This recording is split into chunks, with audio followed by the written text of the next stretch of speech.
The ancient Stoics aimed to be resilient towards the things beyond their control and were determined. On their path of virtue, mental toughness is necessary to be truly good in the Stoic sense. We need to be strong enough to control destructive desires, to choose virtuous activities over vulgarity, and to anchor ourselves in the present moment. Mental toughness can help us to live better lives, achieve our goals, and navigate through life when we're in dire straits. In this video, I'll share what ancient Stoic texts can teach us on how to be stronger between the ears. You're more powerful than a god. 1. You're more powerful than a god when it comes to your own faculty. Seneca and Socrates died in a similar fashion. Both were sentenced to death and, in both cases, the execution, or forced suicide, included the consumption of poison. But the most striking shared characteristic was the equanimity in which they left the world. Death is just another phenomenon that isn't up to us, since nature creates and takes life at will. The same goes for losing the people we're attached to, things we might be offended by, and injustice that may befall us. In the end, it's nature that decides the workings of the external world, not us. For many people, this realization could evoke a sense of powerlessness. For a part, this is just. The good news, however, is that the greatest strength of all is within our control, which is the power over our own faculty. This power is the essence of mental toughness and also a muscle that can be trained. Complete power over our own actions, as far as that power stretches in a certain moment, makes our will untouchable, even by the gods. People can inflict damage onto us, humiliate us. But still, we do maintain the power over our reasoning and the actions that come from that. In his discourses, Epictetus pointed out that people can influence his life only to a certain extent, the realm that's outside of him. I quote, "I must die, must I, then, die groaning too?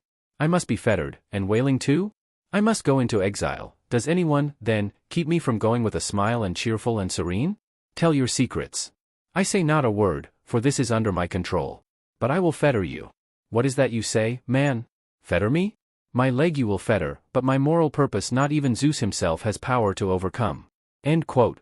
Side note, shortly I'll publish a book that I've written about becoming resilient to what other people say, from insults to mere opinions we don't agree with, using philosophical ideas. I'll keep you updated.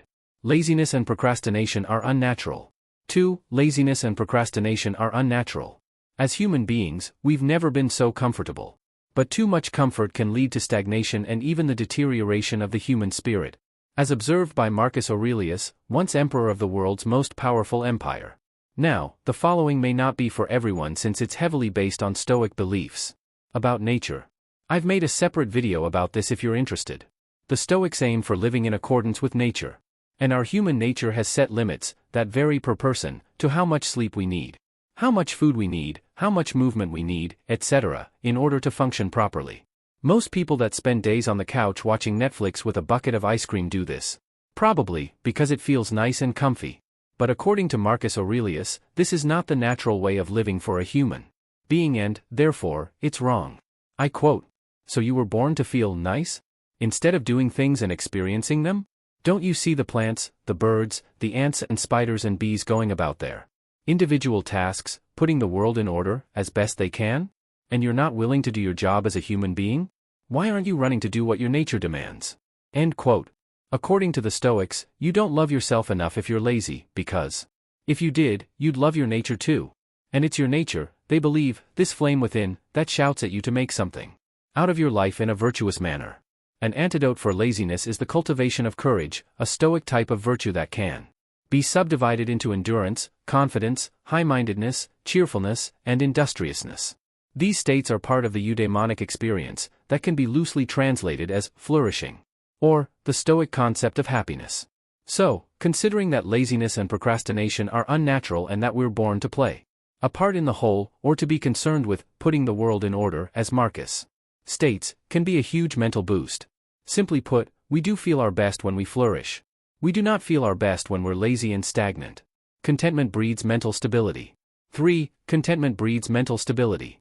Surely, the mind is very unstable when it depends on external things to fulfill its desires and to stay away from what it averse. That's why Stoic sages don't want anything from the world but merely use what they encounter on their path, granted by fortune. Foolish people, on the other hand, are in a constant state of wanting, while being oblivious for what they truly need. So, what do we truly need to be happy? Not much, as far as the Stoics are concerned. Because when the mind is content with its own self and knows that the pursuit of externals is not a way to happiness, it can truly be free. As Seneca puts it, for anything that can be added to is imperfect, anything that can suffer loss is not lasting. But let the man whose happiness is to be lasting, rejoice in what is truly his own. End quote. In this completeness, and state of not needing anything more, lies great strength.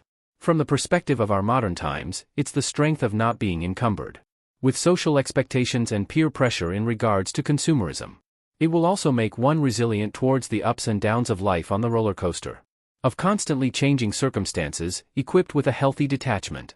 Thus, so-called indifference, preferred or dispreferred, come and go, and will neither add nor subtract to the sage's state of contentment. The concept of mental toughness in Stoicism may be slightly different from what we hear and see in today's popular culture, which is highly geared towards external achievement. However, the sharp focus on our own actions, the consideration of our nature and a healthy detachment from externals might help us live life more fully nonetheless. Thank you for watching.